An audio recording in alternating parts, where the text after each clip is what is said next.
সবাইকে স্বাগত। আজকের গল্প শরৎচন্দ্র চট্টোপাধ্যায়ের সতী। হরিশ পাবনার একজন সম্ভ্রান্ত ভালো উকিল। কেবল ওকালতি হিসাবেই নয়, মানুষ হিসেবেও বটে। দেশের সর্বপ্রকার সদ অনুষ্ঠানের সহিতই সে অল্প বিস্তর সংশ্লিষ্ট। শহরের কোনো কাজই তাহাকে বাদ দেওয়া হয় না। সকালে দুর্নীতি দমন সমিতির কার্যকরী সভার একটা বিশেষ অধিবেশন ছিল। কাজ সারিয়া বাড়ি ফিরিতে বিলম্ব হইয়া গেছে।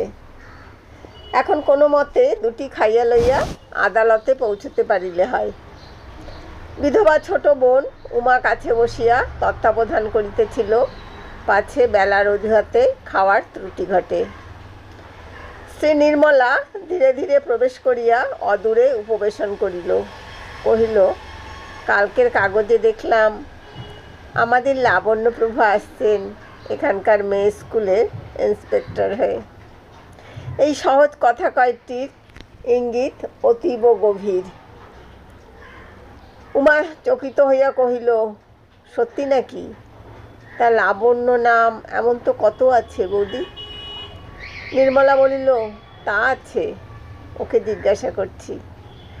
হরিশ মুখ তুলিয়া সহসা কটুকণ্ঠে বলিয়া উঠিল, আমি জানবো কি করে শুনি? গভর্নমেন্ট কি আমার সঙ্গে পরামর্শ করে লোক বহাল করে নাকি?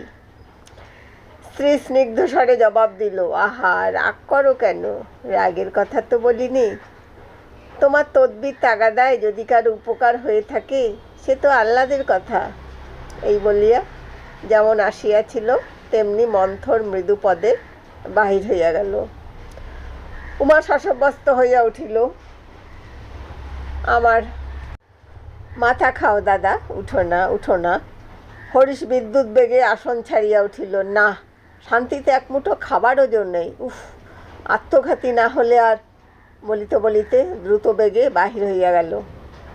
যাওয়ার পথে স্ত্রীর মধুর কণ্ঠ কানে এলো, তুমি কোন দুঃখে আত্মঘাতী হবে?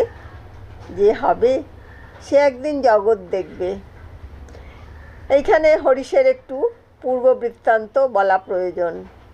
এখন তাহার বয়স 40-এর কম নয়, কিন্তু কম যখন সত্যিই ছিল, সেই পাঠ্যাবস্থার একটা ইতিহাস আছে। পিতা রামমোহন তখন বরিশালের সাব জাজ। হরিশ এমএ পরীক্ষার পড়া তৈরি করিতে কলকাতার মেস ছাড়িয়া বরিশালে আসিয়া উপস্থিত হইল। প্রতিবেশী ছিলেন হরকুমার মজুমদার, স্কুল ইন্সপেক্টর। লোকটি নিরীহ, নিরহংকার এবং অগাধ পণ্ডিত। সরকারি কাজে ফুরসত পাইলে এবং সদরে থাকিলে মাঝে মাঝে আসিয়া সদরওয়ালা বাহাদুরের বৈঠকখানায় বসিতেন। অনেকেই আসিতেন, টাকওয়ালা মুন্সেফ, দাড়িছাটা ডেপুটি, মহাস্তবী সরকারি উকিল এবং শহরের অন্যান্য মান্যগণ্যের দল। সন্ধ্যার পরে কেহই প্রায় অনুপস্থিত থাকিতেন না। তার কারণ ছিল, সদরওয়ালা নিজে ছিলেন নিষ্ঠাবান হিন্দু। অতএব আলাপ আলোচনার অধিকাংশই হইত ধর্ম সম্বন্ধে, এবং যেমন সর্বত্র ঘটে এখানেও তেমনি অধ্যাত্ম তত্ত্বকথার শাস্ত্রীয় মীমাংসা সমাধা হইত খণ্ডযুদ্ধের অবসানে। সেদিন এমনি একটা লড়াইয়ের মাঝখানে হরকুমার তাহার বাঁশের ছড়িটি হাতে আস্তে আস্তে আসিয়া উপস্থিত হইলেন। এই সকল যুদ্ধ বিগ্রহ ব্যাপারে কোনোদিন তিনি কোনো অংশগ্রহণ করিতেন না। নিজে ব্রাহ্ম সমাজভুক্ত ছিলেন বলিয়াই হোক, অথবা শান্ত মৌন প্রকৃতির মানুষ ছিলেন বলিয়াই হোক, চুপ করিয়া শোনা ছাড়া গায়ে পড়িয়া অভিমত প্রকাশ করিবার চঞ্চলতা তাহার একটি দিনও প্রকাশ পায় নাই। আজ কিন্তু অন্যরূপ ঘটিল। তিনি ঘরে ঢুকিতেই টাকওয়ালা মুন্সেফবাবু তাহাকেই মধ্যস্থ মানিয়া বসিলেন। ইহার কারণ, এইবার ছুটিতে কলিকাতায় গিয়া তিনি কোথায় যেন এই লোকটির ভারতীয় দর্শন সম্বন্ধে গভীর জ্ঞানের একটা জনরব শুনিয়া আসিয়াছিলেন। হরকুমার স্মিত হাস্যে সম্মত হইলেন। অল্পক্ষণেই বোঝা গেল, শাস্ত্রের বঙ্গানুবাদ মাত্র সম্বল করিয়া ইহার সহিত তর্ক চলে না। সবাই খুশি হইলেন না শুধু সাব জজ বাহাদুর নিজে। অর্থাৎ যে ব্যক্তি জাতি দিয়াছে তাহার আবার শাস্ত্রজ্ঞান কিসের জন্য। এবং বলিলেনও ঠিক তাই। সকলে উঠিয়া গেলে তাহার পরম প্রিয় সরকারি উকিলবাবুকে চোখের ইঙ্গিতে হাসিয়া কহিলেন, শুনলেন তো ভাদুরী মশাই, ভূতের মুখে রাম নাম আর কি। ভাদুরী ঠিক সায় দিতে পারিলেন না, কহিলেন, তা বটে, কিন্তু জানে খুব, সমস্ত যেন মুখস্থ। আগে মাস্টারি করতো কি না। হাকিম প্রসন্ন হইলেন না, বললেন, ও জানার মুখে আগুন, এরাই হলো জ্ঞানপাপী, এদের আর মুক্তি নেই। হরিশ সেদিন চুপ করিয়া একধারে বসিয়াছিল। এই স্বল্পভাষী প্রৌঢ়ের জ্ঞান ও পাণ্ডিত্য দেখিয়া সে মুগ্ধ হইয়া গিয়াছিল। সুতরাং পিতার অভিমত যাহাই হোক, পুত্র তাহার আসন্ন পরীক্ষা সমুদ্র হইতে মুক্তি পাইবার ভরসায় তাহাকে গিয়া ধরিয়া পড়িল। সাহায্য করিতে হইবে। হরকুমার সম্মত হইলেন। এইখানে তাহার কন্যা লাবণ্যের সহিত হরিশের পরিচয় হইল। সেও আইয়ের পরীক্ষা পড়া তৈরি করিতে কলকাতায় গণ্ডগোল ছাড়িয়া পিতার কাছে আসিয়াছিল। সেই দিন হইতে প্রতিদিনের আনাগোনায় হরিশ পাঠ্যপুস্তকের দুরূহ অংশের অর্থই শুধু জানিল না, আরও একটা জটিলতর বস্তুর স্বরূপ জানিয়া, যাহা তত্ত্ব হিসাবে ঢের বড়। কিন্তু সে কথা এখন থাক। ক্রমশ পরীক্ষার দিন কাছে ঘেঁষিয়া আসিতে লাগিল। হরিশ কলকাতায় চলিয়া গেল। পরীক্ষা সে ভালোই দিল এবং ভালো করিয়াই পাশ করিল।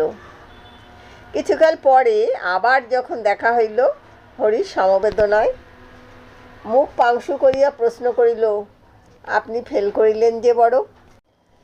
লাবণ্য কহিল, এটুকুও পারব না, আমি এতই অক্ষম। হরিশ হাসিয়া ফেলিল, বলিল, যা হবার হয়েছে, এবার কিন্তু খুব ভালো করে এক্সামিন দেওয়া চাই। লাবণ্য কিছুমাত্র লজ্জা পাইল না, বলিল, খুব ভালো করে দিলেও আমি ফেল হব, ও আমি পারব না। হরিশ অবাক হইল, জিজ্ঞাসা করিল, পারবেন না কীরকম? লাবণ্য জবাব দিল, কীরকম আবার কি, এমনি। এই বলিয়া সে হাসি চাপিয়া দ্রুত পদে প্রস্থান করিল। ক্রমশ কথাটা হরিশের মাতার কানে গেল। সেদিন সকালে রামমোহনবাবু মোকদ্দমার রায় লিখিতেছিলেন। যে দুর্ভাগা হারিয়াছে, তাহার আর কোথাও কোনো কুল কিনারা না থাকে, এই শুভ সংকল্প কার্যে পরিণত করিতে রায়ের মুসাবিদায় বাছিয়া বাছিয়া শব্দ যোজনা করিতেছিলেন।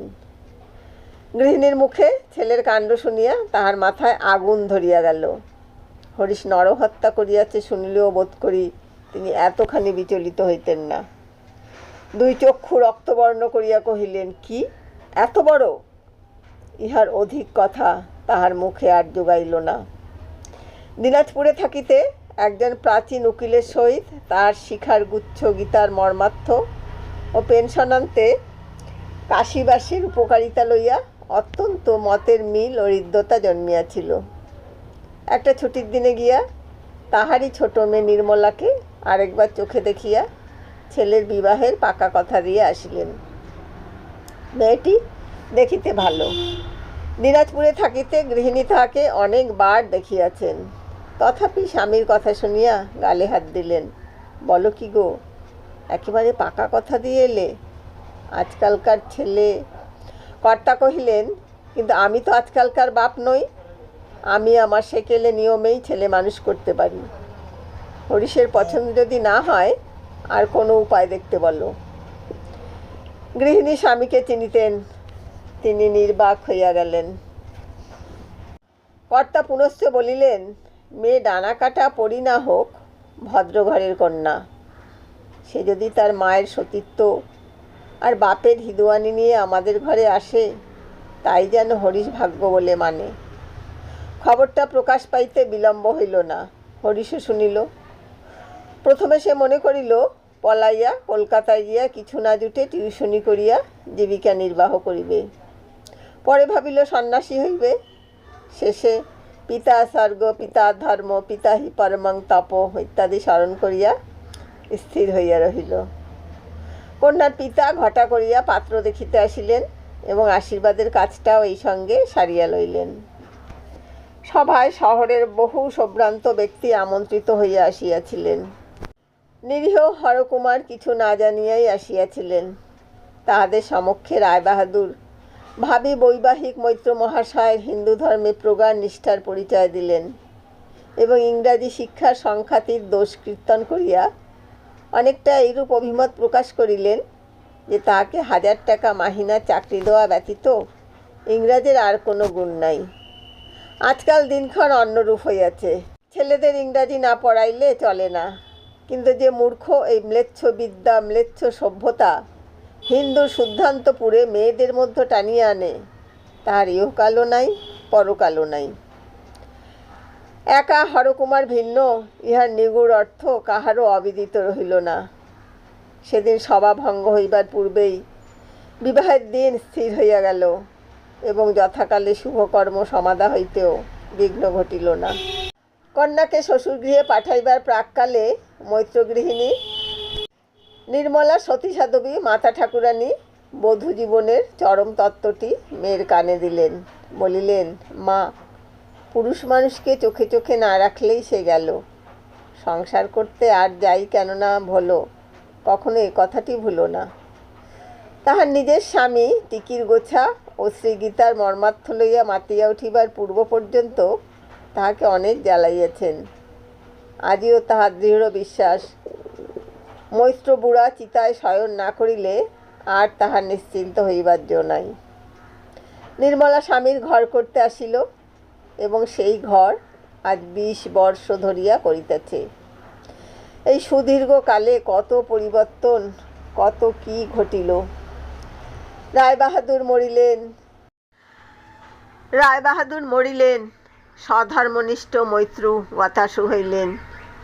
লেখাপড়া সাঙ্গ হইলে লাবণ্যর অন্যত্র বিবাহ হইল। জুনিয়র উকিল হরিশ সিনিয়র হইয়া উঠিলেন। বয়স তাহার যৌবন পার হইয়া প্রৌঢ়ত্বে গিয়া পড়িল। কিন্তু নির্মলা আর তাহার মাতৃদত্ত মন্ত্র এই জীবনে ভুলিল না। এই সজীব মন্ত্রের ক্রিয়া যে এত সত্য শুরু হইবে তাহা কে জানিত। রায়বাহাদুর তখনও জীবিত, পেনশন লইয়া পাবনার বাটিতে আসিয়া বসিয়াছেন। হরিশের এক উকিল বন্ধুর পিতৃশ্রাদ্ধ উপলক্ষে কলিকাতা হইতে একজন ভালো কীর্তনওয়ালী আসিয়াছিল। সে দেখিতে সুশ্রী এবং বয়স কম। অনেকের ইচ্ছা ছিল কাজকর্ম অন্তে একদিন ভালো করিয়া তাহার কীর্তন শোনা। পরদিন হরিশের গান শুনিবার নিমন্ত্রণ হইল। শুনিয়া বাড়ি ফিরিতে একটু অধিক রাত্রি হইয়া গেল। নির্মলা উপরের খোলা বারান্দায় রাস্তার দিকে চাহিয়া দাঁড়াইয়াছিল। স্বামীকে উপরে উঠিতে দেখিয়াই জিজ্ঞাসা করিল, গান লাগলো কেমন? হরিশ খুশি হইয়া কহিল, খাসা গায়ে। দেখতে কেমন? মন্দ না, ভালোই। নির্মলা কহিল, তাহলে রাতটা একেবারে কাটিয়ে এলেই তো পারতে। এই অপ্রত্যাশিত কুৎসিত মন্তব্যে হরিশ ক্রুদ্ধ হইবে কি বিস্ময় অভিভূত হইয়া গেল। তাহার মুখ দিয়া শুধু বাহির হইল, কিরকম? নির্মলা সক্রোধে বলিল, রকম ভালোই। আমি কচি খুকি নই, জানি সব, বুঝি সব। আমার চোখে ধুলো দেবে তুমি? আচ্ছা।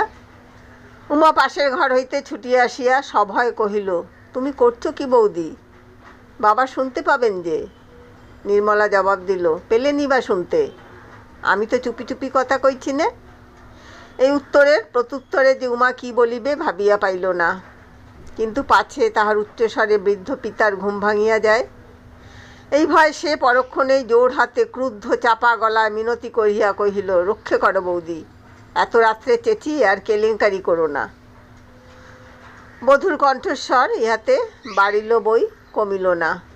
কহিল, কিসের কেলেঙ্কারি? তুমি বলবে না কেন ঠাকুরজি? তোমার বুকের ভেতরটা তো আর জ্বলে পুড়ে যাচ্ছে না? বলিতে বলিতে সে কাঁদিয়া ফেলিয়া দ্রুত বেগে ঘরে ঢুকিয়া সশব্দে দ্বারে খিল বন্ধ করিয়া দিল। হরিশ কাঠের পুতুলের মতো নিঃশব্দে নিচে আসিয়া বাকি রাতটুকু মক্কেলদের বসিবার বেঞ্চের উপর শুইয়া কাটাইল। অতঃপর দিন 10 মতো উভয়ের বাক্যালাপ স্থগিত হইয়া গেল। কিন্তু হরিশকেও আর সন্ধ্যার পরে বাহিরে পাওয়া যায় না। গেলেও তাহার শঙ্কাকুল ব্যাকুলতা লোকের হাসির বস্তু হইয়া উঠিল। বন্ধুরা রাগ করিয়া বলিতে লাগিলেন, হরিশ, যত বুড়ো হচ্ছ রোগও যে তত বেড়ে যাচ্ছে হে। হরিশ অধিকাংশ স্থলেই জবাব দিত না, কেবল খোঁচা বেশি করিয়া বিধিলেই বলিত, এই ঘেন্নায় আমাকে যদি তোমরা ত্যাগ করতে পারো তো তোমরাও বাঁচো, আমিও বাঁচি। বন্ধুরা কহিতেন, বৃথা বৃথা, ওকে লজ্জা দিতে গিয়ে এখন নিজেরাই লজ্জায় মরি। সেবার বসন্ত রোগে লোক মরিতে লাগিল খুব বেশি। হরিশকেও রোগে ধরিল। কবিরাজ আসিয়া পরীক্ষা করিয়া মুখ গম্ভীর করিলেন, কহিলেন, মারাত্মক, রক্ষা পাওয়া কঠিন। রায়বাহাদুর তখন পরলোকে। হরিশের বৃদ্ধা মাতা আছাড় খাইয়া পড়িলেন। নির্মলা ঘর হইতে বাহির হইয়া কহিল, আমি যদি সতী মায়ের সতী কন্যা হই, আমার নোয়া সিঁদুর ঘুচোবে সাধ্ধিকার। তোমরা ওকে দেখো, আমি চললুম। এই বলিয়া সে শীতলার মন্দিরে গিয়া হত্যা দিয়া পড়িল। কহিল, উনি বাঁচেন তো আবার বাড়ি ফিরব, নইলে এইখান থেকে ওর সঙ্গে যাব।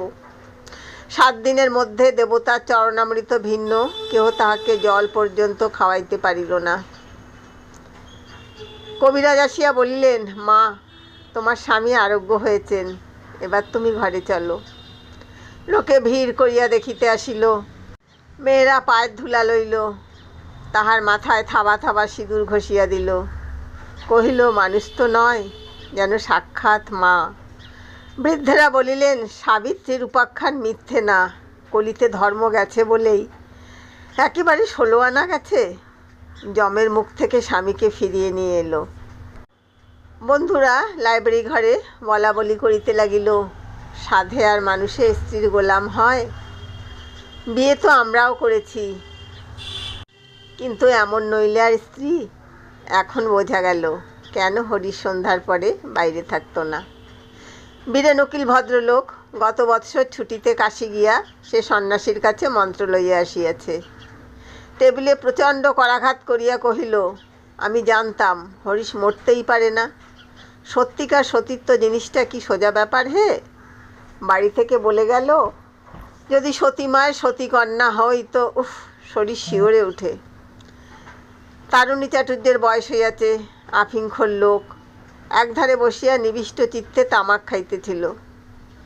হুকাটা বেহারার হাতে দিয়া নিঃশ্বাস ফেলিয়া বলিল, শাস্ত্র মতে সহধর্মিণী কথাটা ভারী শক্ত।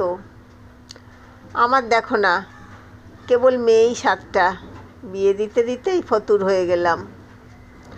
অনেক দিন পরে ভালো হইয়া আবার যখন হরিশ আদালতে উপস্থিত হইল, তখন কত লোকে যে তাহাকে অভিনন্দিত করিল, তাহার সংখ্যা নাই।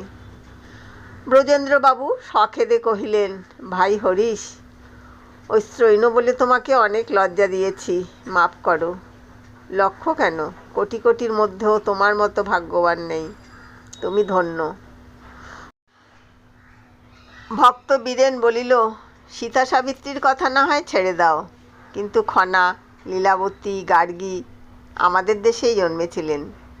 ভাই, স্বরাজ ফরাজ যাই বলো, কিছুতেই হবে না। মেয়েদের যতদিন না আবার তেমনি তৈরি করতে পারবো।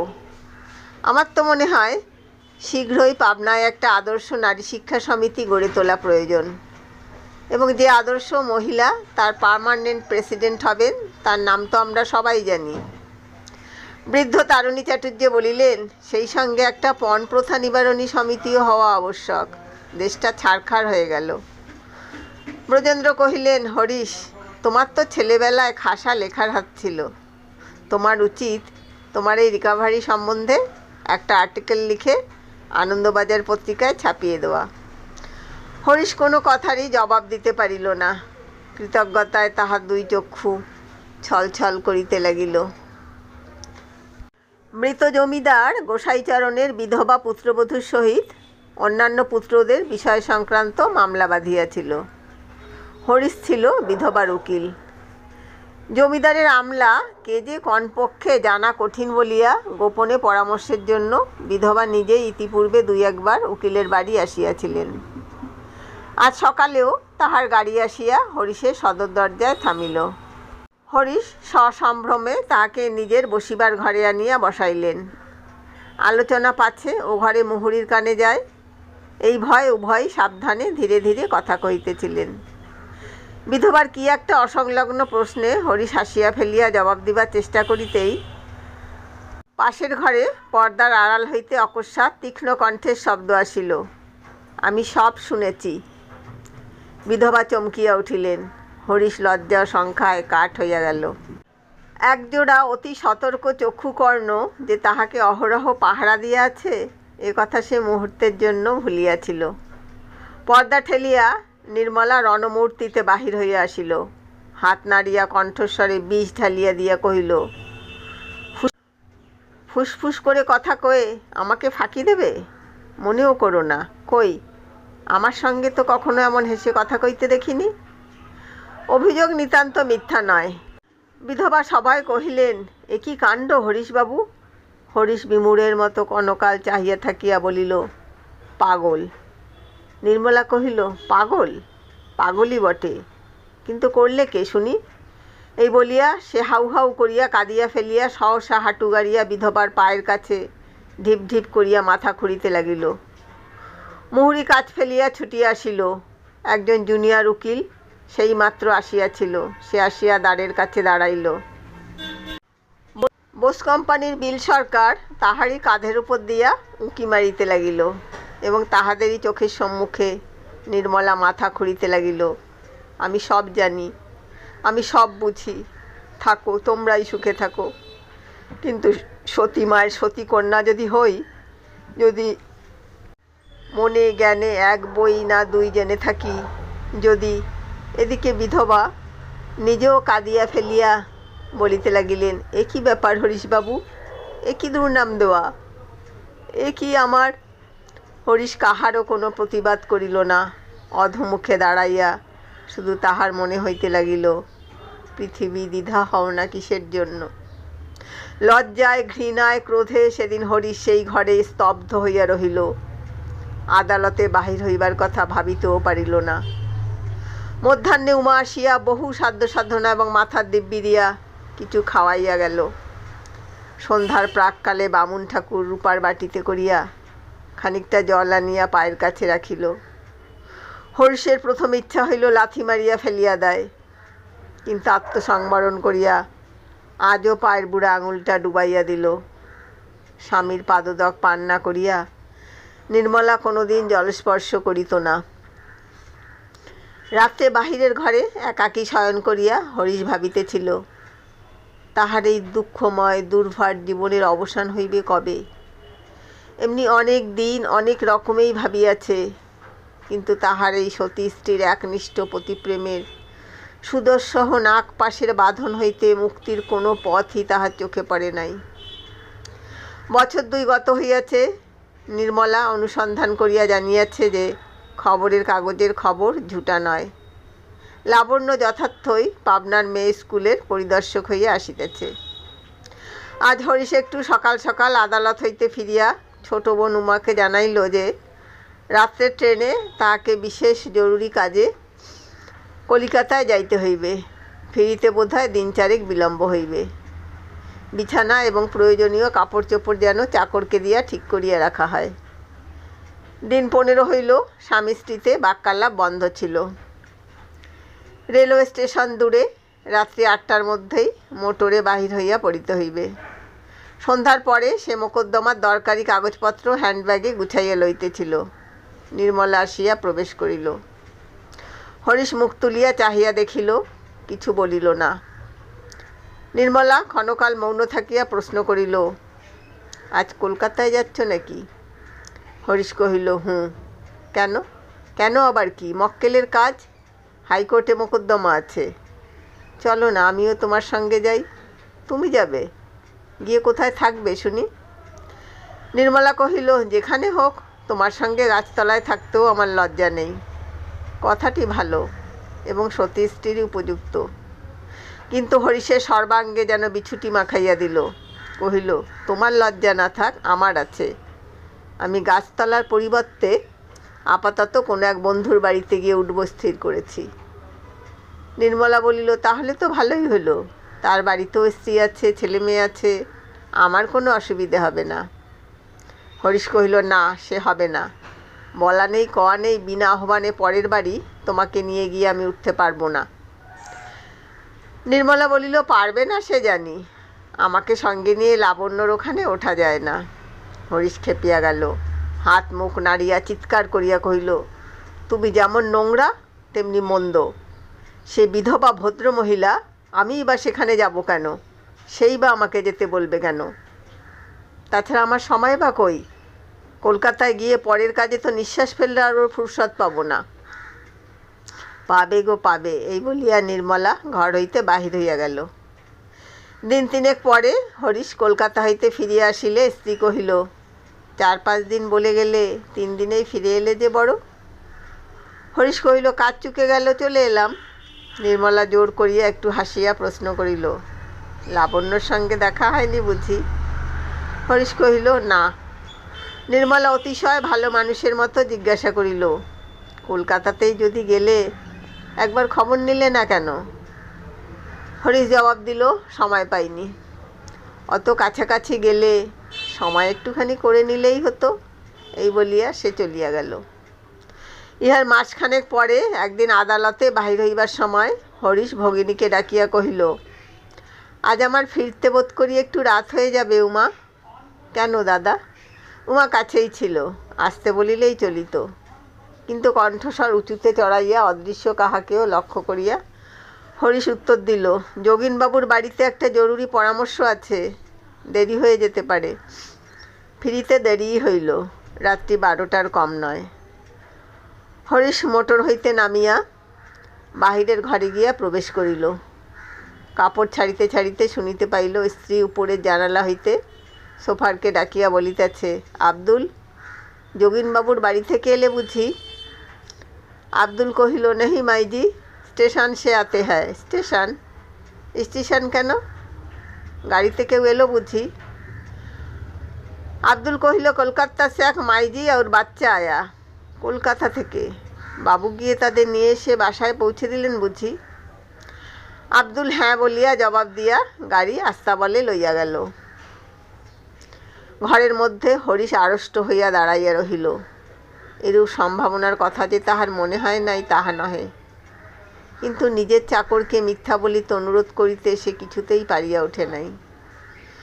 রাত্রে শোবার ঘরের মধ্যে একটা কুরুক্ষেত্র কাণ্ড হইয়া গেল। পরদিন সকালেই লাবণ্য ছেলে লইয়া এ বাটিতে আসিয়া উপস্থিত হইল। হরিশ বাহিরের ঘরে ছিল, তাহাকে কহিল, আপনার স্ত্রীর সঙ্গে পরিচয় নেই, চলুন আলাপ করিয়ে দেবেন। হরিশের বুকের মধ্যে তোলপাড় করিতে লাগিল। একবার সে এমনও বলিতে চাহিল যে এখন অত্যন্ত কাজের তাড়া, কিন্তু সে অজুহাত খাটিল না। তাহাকে সঙ্গে করিয়া আনিয়া স্ত্রীর সহিত পরিচয় করিয়া দিতে হইল। বছর 10-এর ছেলে এবং লাবণ্য। নির্মলা তাহাদের সমাদরে গ্রহণ করিল, ছেলেকে খাবার খাইতে দিল এবং তাহার মাকে আসন পাতিয়া সযত্নে বসাইল। কহিল, আমার সৌভাগ্য যে আপনার দেখা পেলাম। লাবণ্য ইহার উত্তর দিয়া বলিল, হরিশবাবুর মুখে শুনেছিলাম আপনি ক্রমাগত বারব্রত আর উপবাস করে করে শরীরটাকে নষ্ট করে ফেলেছেন। এখন তো বেশ ভালো দেখাচ্ছে না? নির্মলা সহাস্যে কহিল, বাড়ানো কথা, কিন্তু এ আবার উনি কবে বললেন? হরিশ তখনও কাছে দাঁড়াইয়াছিল। সে একেবারে বিবর্ণ হইয়া উঠিল। লাবণ্য কহিল, এবার কলকাতায় খেতে বসে কেবল আপনারই কথা। ওর বন্ধু কুশলবাবুর বাড়ি থেকে আমাদের বাড়ি খুব কাছে কি না? ছাতের ওপর থেকে চেঁচিয়ে ডাকলে শোনা যায়। নির্মলা বলিল, খুব সুবিধে তো। লাবণ্য হাসিয়া বলিল, কিন্তু তাতেই শুধু হয়নি, ছেলেকে পাঠিয়ে রীতিমতো ধরে আনতে হতো। বটে। লাবণ্য বলিল, আবার জাতের গোড়ামিও কম নেই। ব্রাহ্মদের ছোঁয়া খান না, আমার পিসিমার হাতে পর্যন্ত না। সমস্তই আমাকে নিজে রেঁধে পরিবেশন করতে হতো। এই বলিয়া সে হাসি মুখে সকৌতুকে হরিশের প্রতি চাহিয়া বলিল, আচ্ছা, এর মধ্যে আপনার কি লজিক আছে বলুন তো? আমি কি ব্রাহ্ম সমাজ ছাড়া? হরিশের সর্বাঙ্গ ঝিমঝিম করিতে লাগিল। তাহার মিথ্যাবাদিতা প্রমাণিত হওয়ায় তাহার মনে হইল এতদিনে মা বসুমাতা দয়া করিয়া বোধহয় তাহাকে জঠরে টানিয়া লইতেছেন। কিন্তু পরমাশ্চর্য এই যে নির্মলা আজ ভয়ঙ্কর উন্মাদ কাণ্ড কিছু একটা না করিয়া স্থির হইয়া রহিল। তাহার মনে হয় পতিপ্রাণা ভার্যার 2 চক্ষু 10 চক্ষু হইয়া 10 দিক হইতে পতিকে অহরহ নিরীক্ষণ করিতেছে। তাহার বিরাম নাই, বিশ্রাম নাই। মাধ্যাকর্ষণের ন্যায় তাহা নিত্য। স্নানের পরে আরশির দিকে চাহিয়া তাহার মনে হইত সতী সাধ্বীর এই অক্ষয় প্রেমের আগুনে তাহার কলুষিত দেহে নশ্বর মেদ মজ্জা মাংস শুষ্ক নিষ্পাপ হইয়া অত্যন্ত দ্রুত উচ্চতর লোকের জন্য প্রস্তুত হইয়া উঠিতেছে। তাহার আলমারির মধ্যে একখানা কালী সিংহের মহাভারত ছিল। সময় যখন কাটিত না তখন তাহা হইতে সে বাছিয়া বাছিয়া সতী নারীর উপাখ্যান পড়িত। কি তার প্রচণ্ড বিক্রম ও কতই না অদ্ভুত কাহিনী। স্বামী পাপী তাপী যাহাই হোক, কেবলমাত্র স্ত্রী সতীত্বের জোরেই সমস্ত পাপ মুক্ত হইয়া অন্তে কল্পকাল তাহারা একত্রে বাস করে। কল্পকাল যে ঠিক কত হরিশ জানিত না, কিন্তু সে যে কম নহে এবং মুনি ঋষিদের লেখা শাস্ত্রবাক্য যে মিথ্যা নহে এই কথা মনে করিয়া তাহার সর্বাঙ্গ অবশ হইয়া উঠিত। পরলোকের ভরসায় জলাঞ্জলি দিয়া সে বিছানায় শুইয়া মাঝে মাঝে ইহলোকের ভাবনা ভাবিত, কিন্তু কোনো পথ নাই। সাহেবদের হইলে মামলা মোকদ্দমা খাড়া করিয়া এতদিনে যা হোক একটা ছাড় রফা করিয়া ফেলিত। মুসলমানদের হইলে 3 তালাক দিয়া বহু পূর্বেই চুকাইয়া ফেলিত। কিন্তু নিরীহ এক পত্নীব্রত ভদ্র বাঙালি, না কোনো উপায় নেই। ইংরাজি শিক্ষায় বহু বিবাহ ঘটিয়াছে। বিশ্বত নির্মলা, চন্দ্র সূর্য যাহার মুখ দেখিতে পায় না, অতি বড় শত্রু যাহার সতীত্বে বিন্দুমাত্র কলঙ্ক লেপন করিতে পারে না, বস্তুত স্বামী ভিন্ন যাহার ধ্যান জ্ঞান নাই, তাহাকেই পরিত্যাগ। বাপরে, নির্মল নিষ্কলুষ হিন্দু সমাজের মধ্য কি আর মুখ দেখাইতে পারিবে? দেশের লোকে খাই খাই করিয়া হয়তো তাহাকে খাইয়াই ফেলিবে। ভাবিতে ভাবিতে চোখ কান গরম হইয়া উঠিত। বিছানা ছাড়িয়া মাথায় মুখে জল দিয়া বাকি রাতটুকু সে চেয়ারে বসিয়া কাটাইয়া দিত। এমনি করিয়া বোধহয় মাসাধিক কাল গত হইয়া গেছে। হরিশ আদালতে বাহির হইতেছিল। ঝি আসিয়া একখানা চিঠি তাহার হাতে দিল। কহিল জবাবের জন্য লোক দাঁড়িয়ে আছে। খামছেড়া, উপরে লাবণ্যের হস্তাক্ষর। হরিশ জিজ্ঞাসা করিল, চিঠি আমার খুললে কে? ঝি কহিল, মা। হরিশ চিঠি পড়িয়া দেখিল লাবণ্য অনেক দুঃখ করিয়া লিখিয়াছে, সেদিন আমার অসুখ চোখে দেখতে গিয়েও আর একটিবারও খবর নিলেন না আমি মরলুম কি বাঁচলুম। অথচ বেশ জানেন এই বিদেশে আপনি ছাড়া আমার আপনার লোকও কেউ নেই। যাই হোক, এ যাত্রা আমি মরিনি, বেঁচে আছি। এ চিঠি কিন্তু সে নালিশের জন্যে নয়। আজ আমার ছেলের জন্মতিথি। কোর্টের ফেরত একবার এসে তাকে আশীর্বাদ করে যাবেন, এই ভিক্ষা। লাবণ্য। পত্রের শেষে পুনশ্চ দিয়া জানাইয়াছে যে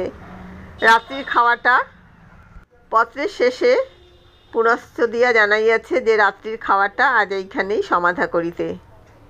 একটুখানি গান বাজনার আয়োজনও আছে। চিঠি পড়িয়া বোধ করি সে ক্ষণকাল বিমন্ন হইয়া পড়িয়াছিল। হঠাৎ চোখ তুলিতেই দেখিতে পাইল ঝি হাসি লুকাইতে মুখ নিচু করিল। অর্থাৎ বাটির দাসী চাকরের কাছেও এ যেন একটা তামাশার ব্যাপার হইয়া উঠিয়াছে। এক মুহূর্তে তার শিরার রক্ত আগুন হইয়া উঠিল। ইহার কি সীমা নাই?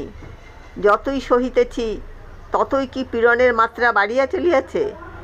জিজ্ঞাসা করিল, চিঠি কে এনেছে? তাদের বাড়ির ঝি। হরিশ কহিল, তাকে বলে দাও গে আমি কোর্টের ফেরত যাব। এই বলিয়া সে বীর দর্পে মোটরে গিয়া উঠিল। সে রাত্রে বাড়ি ফিরিতে হরিশের বস্তুত অনেক রাত্রি হইল। গাড়ি হইতে নামিতেই দেখিল তাহার উপরে শোবার ঘরে জানালায় দাঁড়াইয়া নির্মলা পাথরের মূর্তির মতো স্তব্ধ হইয়া আছে। ডাক্তারের দল অল্পক্ষণ হইল বিদায় লইয়াছেন। পারিবারিক চিকিৎসক বৃদ্ধ জ্ঞানবাবু যাইবার সময় বলিয়া গেলেন, বোধহয় সমস্ত আফিংটাই বার করে ফেলা গেছে। বৌমার জীবনের আর কোনো শঙ্কা নেই। হরিশ একটুখানি ঘাড় নাড়িয়া কী ভাব যে প্রকাশ করিল, বৃদ্ধ তাহাতে মনোযোগ করিলেন না। কহিলেন, যা হবার হয়ে গেছে। এখন কাছে কাছে থেকে দিন দুই সাবধানে রাখলে বিপদটা কেটে যাবে। যে আজ্ঞে, বলিয়া হরিশ স্থির হইয়া বসিয়া পড়িল। সেদিন বার লাইব্রেরির ঘরে আলোচনা অত্যন্ত তীক্ষ্ণ ও কঠোর হইয়া উঠিল। ভক্ত বীরেন কহিল, আমার গুরুদেব স্বামীজি বলেন, বীরেন মানুষকে কখনো বিশ্বাস করবে না। সেদিন গোসাইবাবুর বিধবা পুত্রবধূ সম্বন্ধে যে স্ক্যান্ডালটা প্রকাশ হয়ে পড়েছিল, তোমরা তা বিশ্বাস করলে না। বললে হরিশ এ কাজ করতেই পারে না। এখন দেখলে গুরুদেবের কৃপায় আমি এমন অনেক জিনিস জানতে পারি, তোমরা যা ড্রিম করো না। ব্রজেন্দ্র বলিল, উফ, হরিশটা কি স্কাউন্ড্রেল! ওরকম সতী সাধ্বী স্ত্রী যার, কিন্তু মজা দেখেছে সংসারে? বদমাশগুলোর ভাগ্যেই কেবল এরকম স্ত্রী জোটে। বৃদ্ধ তারিণী চাটুর্যে হুঁকা লইয়া ঝিমাইতেছিলেন। কহিলেন নিঃসন্দেহে। আমার তো মাথার চুল পেকে গেল, কিন্তু ক্যারেক্টারে কেউ কখনো একটা স্পট দিতে পারলে না। অথচ আমারই হলো 7-7টা মেয়ে, বিয়ে দিতে দিতে দেউলে হয়ে গেলাম। যোগিনবাবু কহিলেন, আমাদের মেয়ে স্কুলের পরিদর্শক হিসাবে লাবণ্যপ্রভা মহিলাটি দেখছি একেবারে আদর্শ। গভর্নমেন্টে বোধ করি মুভ করা উচিত। ভক্ত বীরেন বলিলেন, অ্যাবসলিউটলি নেসেসারি। সম্পূর্ণ একটা দিন পার হইল না সতী সাধবীর স্বামী হরিশের চরিত্র জানিতে। শহরে কাহারও আর বাকি রহিল না, এবং সুহৃদবর্গের কৃপায় সকল কথাই তাহার কানে আসিয়া পৌঁছিল। উমা আসিয়া চোখ মুছিয়া কহিল, দাদা, তুমি আবার বিয়ে করো। হরিশ কহিল, পাগল? উমা কহিল, পাগল কেন? আমাদের দেশে তো পুরুষের বহুবিবাহ ছিল। হরিশ কহিল, তখন আমরা বর্বর ছিলাম। উমা জিদ করিয়া বলিল, বর্বর কিসের? তোমার দুঃখ আর কেউ না জানে তো আমি তো জানি। সমস্ত জীবনটাই কি এমনি ব্যর্থ হয়েই যাবে? হরিশ বলিল, উপায় কি বোন? স্ত্রী ত্যাগ করে আবার বিয়ে করার ব্যবস্থা পুরুষের আছে জানি, কিন্তু মেয়েদের তো নেই। তোর বৌদিরও যদি এ পথ খোলা থাকতো, তোর কথায় রাজি হতাম উমা। তুমি কি যে বলো দাদা, এই বলিয়া উমা রাগ করিয়া চলিয়া গেল। হরিশ চুপ করিয়া একাকী বসিয়া রহিল।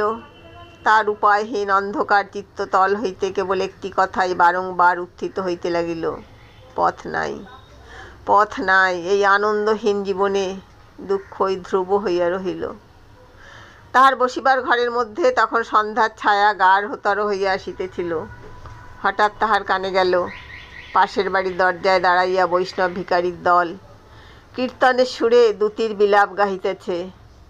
দ্যুতি মথুরায় আসিয়া ব্রজনাথের হৃদয়হীন নিষ্ঠুরতার কাহিনী বিনাইয়া বিনাইয়া নালিশ করিতেছে। সেকালে অভিযোগের কিরূপ উত্তর দ্যুতির মিলিয়াছিল হরিশ জানিত না, কিন্তু একালে সে ব্রজনাথের পক্ষে বিনা পয়সার উকিল দাঁড়াইয়া তর্কের উপর তর্ক জুড়িয়া মনে মনে বলিতে লাগিল, ওগো দ্যুতি, নারীর একনিষ্ঠ প্রেম খুব ভালো জিনিস, সংসারে তার তুলনা নেই, কিন্তু তুমি তো সব কথা বুঝবে না, বললেও না। কিন্তু আমি জানি ব্রজনাথ কিসের ভয়ে পালিয়ে গিয়েছিলেন, এবং 100 বছরের মধ্যে আরও মুখ হননি। কংস টংস সব মিছে কথা। আসল কথা শ্রীরাধার ওই একনিষ্ঠ প্রেম। একটু থামিয়া বলিতে লাগিল, তবু তো তখনকার কালে ঢের সুবিধে ছিল, মথুরায় লুকিয়ে থাকা চলত, কিন্তু একাল ঢের কঠিন। না আছে পালাবার জায়গা, না আছে মুখ দেখাবার স্থান। এখন ভুক্তভোগী ব্রজনাথ দয়া করে অধীনকে একটু শীঘ্র পায় স্থান দিলেই বাঁচি।